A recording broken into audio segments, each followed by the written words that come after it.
Hello friends, स्वागत है आपका अपने YouTube चैनल में। इस वीडियो में हम पढ़ेंगे एआई की सहायता से एसएससी जीडी का जीके एंड जीएस का प्रैक्टिस सेट नंबर 4। तो चलिए शुरू करते हैं। हम एक ऐसे शहर की कल्पना कर सकते हैं जहां मॉनसून के बादल आते तो हैं, लेकिन एक पहाड़ से टकराकर सारा पानी दूसरी तरफ ही गिरा देते हैं। और ये शहर बिल्कुल सूखा रह जाता है। बिल्कुल। या फिर एक ऐसे विटामिन के बारे में सोच सकते हैं जो मानव शरीर के खून के लिए एक मास्टर स्विच का काम करता है। अरे वाह, ये तो बहुत ही दिलचस्प है। है ना? अक्सर सिविल सेवा और प्रतियोगी परीक्षाओं के जो प्रैक्टिस सेट होते हैं, उनमें ऐसे तथ्य छुपे होते हैं जो दुनिया को देखने का नजरिया ही बदल सकते हैं। सही कहा। लोग अक्सर इन्हें बस रटने की चीज मानते हैं। हाँ, लेकिन आज के इस गहन चर्चा में हमारे पास एसएससी जीडी के प्रैक्टिस सेट से निकाले गए कुछ ऐसे ही प्रश्न हैं।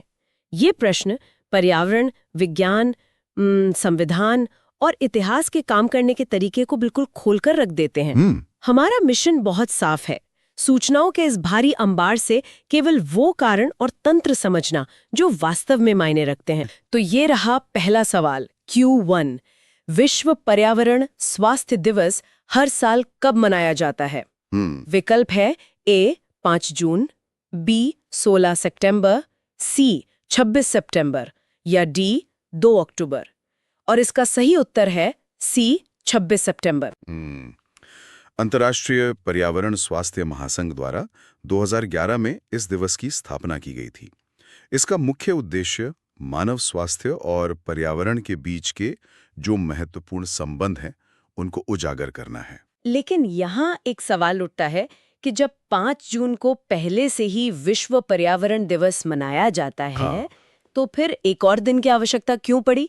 मतलब क्या ये सिर्फ कैलेंडर भरने का एक तरीका नहीं है? हाँ, ये एक बहुत ही जायज संदेह है। लेकिन देखिए, 5 जून और 26 सितंबर के बीच एक बहुत बारीक मगर बहुत अहम अंतर है। अच्छा। वो क्या? 5 जून का फोकस पेड़ों को बचाने, जंगलों की कटाई रोकने और प्रकृति के संरक्षण पर होता है। लेकिन 26 सितंबर का जो पर्यावरण स्वास्थ्य दिवस है, वो पूरी तरह से मानव केंद्रित है।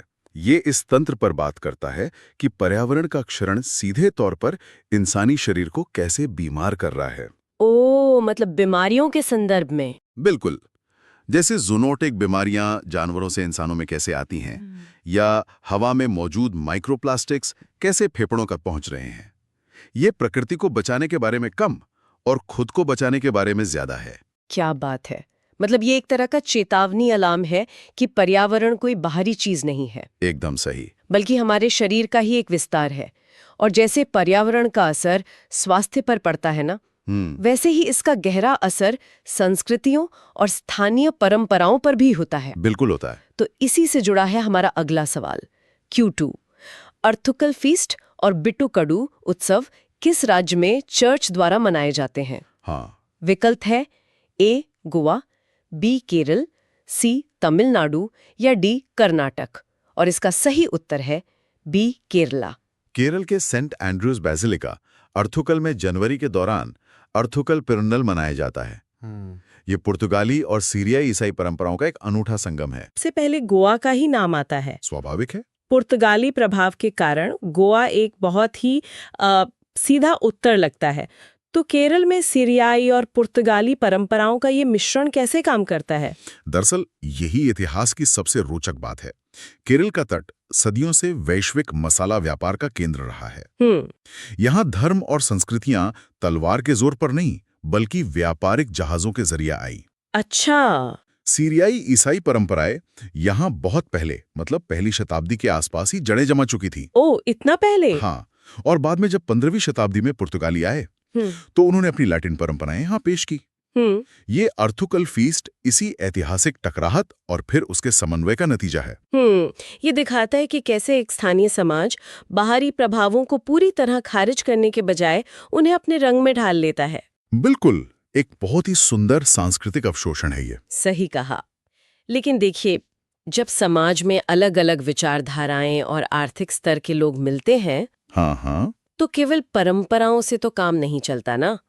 उन्हें निष्पक्ष रूप से चलाने के लिए कुछ कड़े नियमों की आवश्यकता होती है। एकदम सही बात है। तो आइए अब संविधान के काम करने के तरीके को देखते हैं। Q3 राज्य के नीति निर्देशक सिद्धांतों का कौन सा अनुच्छेद समान कार्य के लिए समान वेतन का प्रावधान करता है? विकल्प है ए अनुच्छेद 38, बी अनुच्छेद 39 डी, सी अनुच्छेद 40 या डी अनुच्छेद 41। और सही उत्तर है बी अनुच्छेद 39 डी। ये अनुच्छेद सुनिश्चित करता है कि पुरुषों और महिलाओं दोनों के लिए समान कार्य के लिए समान वेतन हो।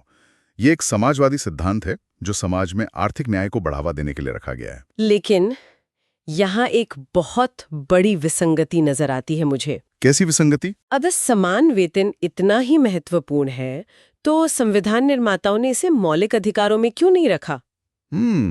ये एक अच्छा सवाल है। इसे नीति निर्देशक सिद्धांतों में डालने का क्या मतलब है, जिन्हें अदालत में सीधे तौर पर लागू ही नहीं करवाया जा सकता? ये तो बस एक खोखले वादे जैसा लगता है। देखिए, ये आलोचना अक्सर की जाती है, लेकिन इसके पीछे की व्यवहारिक मजबूरी को समझना होगा। अच्छा। 1947 में जब भारत आजाद हुआ, तब देश की अर्थव्यवस्था इतनी कमजोर थी कि वो तुरंत हर नागरिक को समान वेतन या काम का अधिकार देने का आर्थिक बोझ नहीं उठा सकती थी। तो पैसे की कमी एक बड़ा कारण था। बिल्कुल।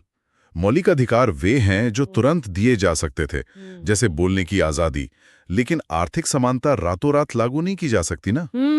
सही बात है। इसलिए इन्हें नीति निर्देशक सिद्धांतों में रखा गया, एक तरह के लक्ष्य के रूप में, ताकि भविष्य की सरकारें जब भी आर्थिक रूप से सक्षम हों, वे कानून बनाते समय इन लक्ष्यों की ओर बढ़ें। यह एक आदर्श समाज का ब्लूप्रिंट है, कोई खोखला वादा नहीं। वाह, ये स्पष्टीकरण तो इसे देखने का नजरिया ही बदल देता है ना?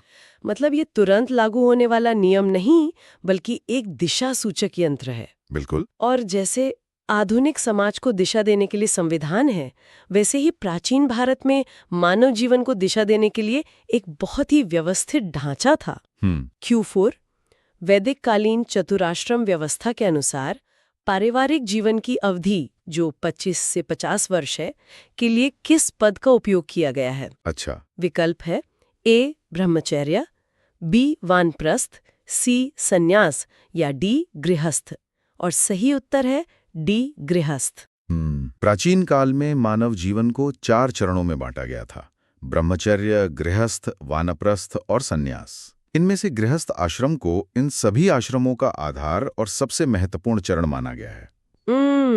ये काफी दिलचस्प है, क्योंकि अक्सर आध्यात्मिक ग्रंथों में संन्यास लेने या मोह माया छोड़ने को सबसे ऊंचा दर्जा दिया जाता है। हाँ, आमतौर पे यही माना जाता है। फिर इस व्यवस्था में गृहस्थ को सबसे मुख्य क्यों माना गया? क्योंकि अगर इसके तंत्र को गहराई से देखा जाए ना, तो गृहस्थ आश्रम पूरे समाज का आर्थिक और भौतिक इंजन है। इंजन? वो कैसे? देखिए, एक ब्रह्मचारी जो अभी पढ़ाई कर रहा है, वो उत्पादन नहीं करता। वानप्रस्थी और सन्यासी भी भौतिक उत्पादन से अलग हो चुके होते हैं।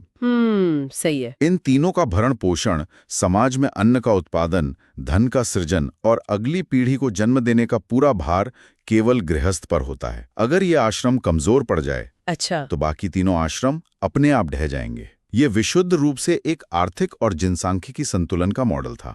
बिल्कुल। और इस गृहस्थ रूपी इंजन को दिन रात काम करने के लिए एक स्वस्थ शरीर की आवश्यकता होती है। हाँ। शरीर को चलाने के लिए पोषण चाहिए। तो आइए इसे विज्ञान के चश्मे से देखते हैं। Q5 निम्नलिखित में से कौन सा वसा में घुलनशील यानी फैट सॉल्युबल विटामिन है? विकल्प हैं A vitamin B vitamin C vitamin K या डी इनमें से कोई नहीं। और सही उत्तर है सी विटामिन के। विटामिन ए, डी, ई और के वसा में घुलनशील होते हैं और विशेष रूप से विटामिन के शरीर में रक्त का थक्का जमने की प्रक्रिया में बहुत महत्वपूर्ण भूमिका निभाता है। यहाँ ये समझना जरूरी है कि पानी में घुलने वाले और वसा में घुलने वाले विटामिन में शरीर के अंदर क्या फर्क पड़ता है? इसका सीधा संबंध इस बात से है कि शरीर उन्हें कैसे स्टोर करता है। अच्छा। विटामिन बी और सी पानी में घुलनशील है, जिसका मतलब है कि शरीर उन्हें लंबे समय तक रोक कर नहीं रख सकता। और जो अतिरिक्त होता है वो शरीर से बाहर निकल जाता है, इसीलिए इनकी रोजाना जरूरत पड़ती है। और वसा में घुलने वाले? विटामिन के वसा में घुलता है, इसलिए ये लिवर और फैट टिश्यूज में स्टोर हो जाता है। जब भी शरीर पर कोई घाव लगता है, हाँ, तो विटामिन के एक मास्टर स्विच की तरह काम करता है, यह रक्त में मौजूद प्रोटीन्स को सक्रिय करता है, जो आपस में जुड़कर एक जाना बनाते हैं और खून को बहने से रोकते हैं। अरे वाह। इसके बिना एक छोटी सी खरोंच भी जानलेवा हो सकती है। ये शरीर का अपना एक इनबिल्ट रक्षा तंत्र है। बिल्कुल। तो विटामिन के रक्तस्राव को रोकने की एक अनिवार्य योग्यता है जो शरीर के पास होनी ही चाहिए। सही कहा। तो क्या राज्य रूपी शरीर को चलाने के लिए जो राजनेता चुने जाते हैं, उनके पास भी कुछ ऐसी ही अनिवार्य योग्यताएं होती हैं? चलिए देखते हैं। Q6 निम्नलिखित में से कौन सा विकल्प विधानसभा सदस्य बनने की योग्यता नहीं है? अच्छा। विकल्प है ए, भारत का नागरिक होना, बी, 25 वर्ष की आयु पूरी कर चुका हो, सी, राजनीति का विशेष ज्ञान होना अनिवार्य है, या डी, लाभ के पद पर न हो। और सही उत्तर है सी, राजनीति का विशेष ज्ञान होना अनिवार्य है। देखिए, संविधान के अनुच्छेद 173 के अनुसार विधानसभा सदस्य के लिए न्यूनतम आयु 25 वर्ष होनी चाहिए, नागरिकता होनी चाहिए, लेकिन राजनीति का विशेष ज्ञान होना किसी भी प्रकार की संवैधानिक योग्यता नहीं है। ये बात हमेशा एक बहस का मुद्दा रही है। हाँ, काफी लोग इस पर सवाल उठाते हैं। कई लोग तर्क देते हैं कि अगर एक डॉक्टर बनने के लिए मेडिकल डिग्री चाहिए, तो देश या राज्य चलाने के लिए राजनीति या कानून का विशेष ज्ञान क्यों नहीं होना चाहिए? मतलब क्या ये सिस्टम को कमजोर नहीं बनाता? यह तर्क सुनने में बहुत तार्किक लगता है, लेकिन लोकतंत्र का मूल सिद्धांत प्रतिनिधित्व है, विशेषज्ञता नहीं। प्रतिनिधित्व। हाँ, अगर राजनीति का विशेष ज्ञान या उच्च शिक्षा अनिवार्य कर दी जाए, तो देश की एक बहुत बड़ी आबादी जो शायद औपचारिक रूप से शिक्षित नहीं है, लेकिन जमीनी समस्याओं को गहराई से समझती है, वो चुनाव लड़ने के अधिकार से वंचित हो जाएगी। ओह, ये तो बहुत बड़ा वर्ग हो जाएगा। बिल्कुल। लोकतंत्र ये मानता है कि लोगों की समस्याओं को सुलझाने की इच्छा शक्ति और जमीनी हकीकत की समझ किसी भी किताबी ज्ञान से बड़ी होती है।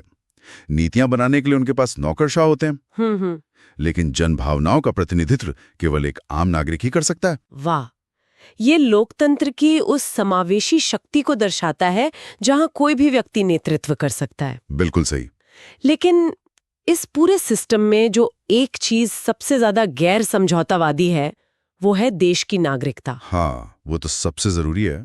Q7 संविधान के किस अनुच्छेद के अनुसार कोई व्यक्ति भारत का नागरिक नहीं रहेगा यदि उसने स्वेच्छा से किसी विदेशी राज्य की नागरिकता ले ली हो? विकल्प है ए, अनुच्छेद 5, बी, अनुच्छेद 7, सी, अनुच्छेद 9, या डी, अनुच्छेद 11। और सही उत्तर है सी, अनुच्छेद 9।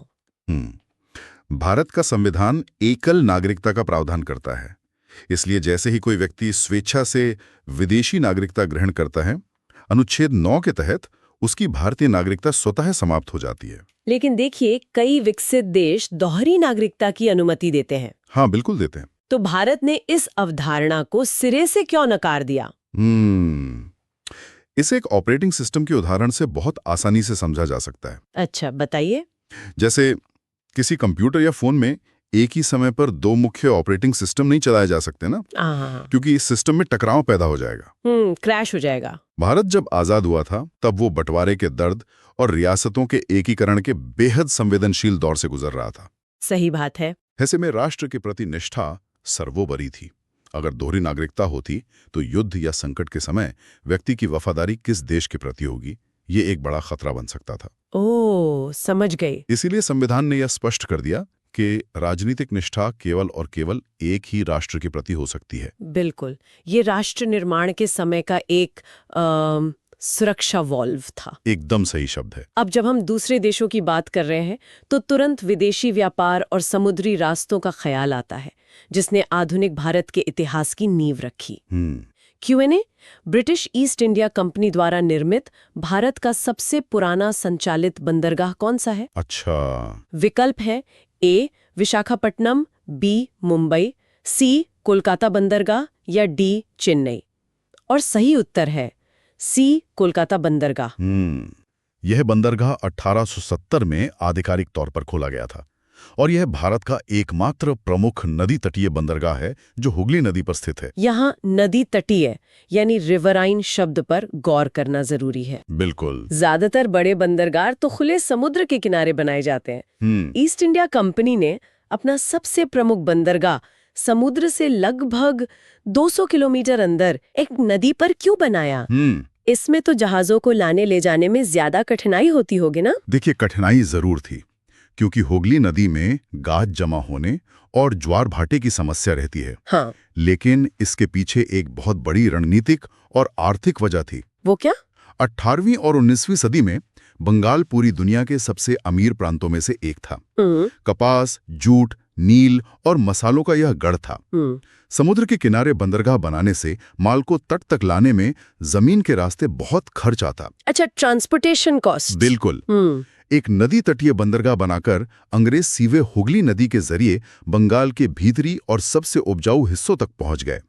नदियां उस समय का सबसे सुरक्षित और सस्ता हाईवे थी। क्या बात है! इसके अलावा समुद्र से अंदर होने के कारण ये बंदरगाह समुद्री तूफानों और दुश्मन नौसेनाओं के सीधे हमलों से भी बचा रहता था। हाँ, ये तो एक मास्टर स्ट्रोक था जिसने पूरे उपमहाद्वीप की अर्थव्यवस्था को ब्रिटिश नियंत्रण में ला दिया। बिल्कुल। और आज के समय में चाहे कोई बंदरगाह हो या कोई साधारण घर, हर बुनियादी ढांचे को चलाने के लिए ऊर्जा यानी विद्युत प्रवाह की आवश्यकता होती है। हाँ, इलेक्ट्रिसिटी तो बेसिक है। तो आइए भौतिक विज्ञान के एक नियम को परखते हैं।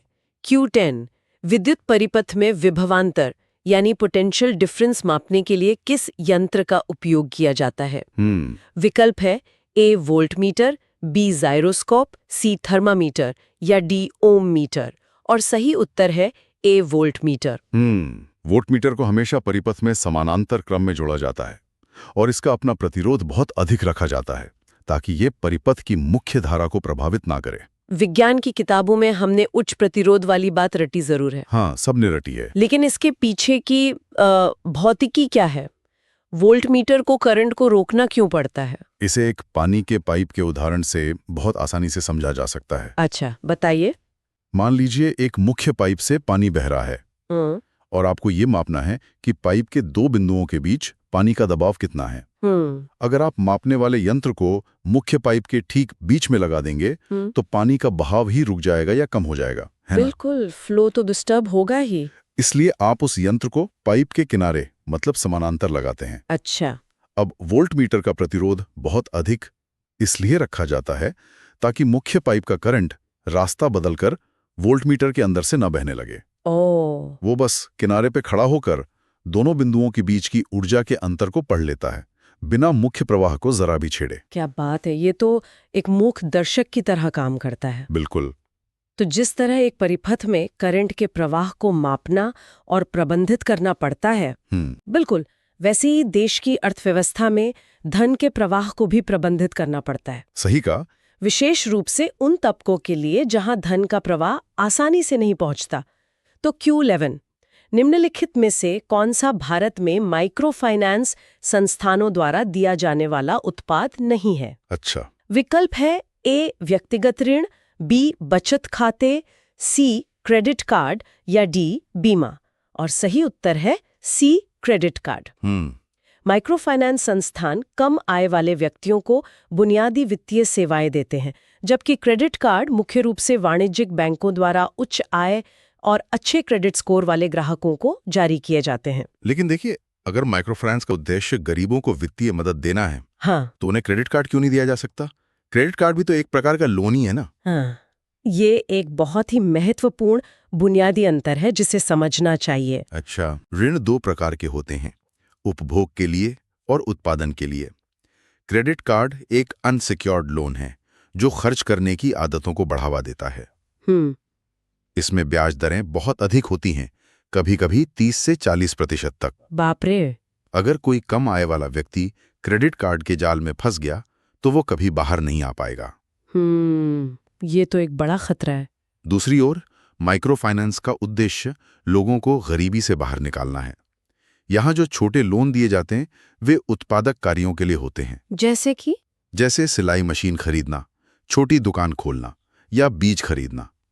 इससे वो व्यक्ति आय उत्पन्न करता है और लोन चुकाता है। यह वित्तीय समावेशन का एक उपकरण है, कर्ज के जाल में फंसाने का नहीं। बहुत ही स्पष्ट बात कही आपने। यह स्पष्ट करता है कि नीतियां समाज के किस वर्ग के लिए बनाई जा रही हैं, यह समझना कितना जरूरी है। बिल्कुल। और कम आय वाले लोगों, विशेषकर किसानों को अक्सर कर्ज की आवश्यकता तब पड़ती है जब प्रकृति उनका साथ नहीं देती। सही बात है। ये सीधा हमारे भूगोल से जुड़ा है। Q13 दक्षिण पश्चिम मानसून की अरब सागर शाखा के वर्षाशाया क्षेत्र में कौन सा राज्य स्थित है? विकल्प हैं ए केरल, बी गोवा, सी गुजरात या डी तमिलनाडु। और सही उत्तर है डी तमिलनाडु। पश्चिमी घाट के ऊंचे पहाड़ अरब सागर से आने वाली नमीयुक्त हवाओं को रोक लेते हैं, जिससे तमिलनाडु का कुछ हिस्सा जो पहाड़ की दूसरी तरफ है वो सूखा रह जाता है।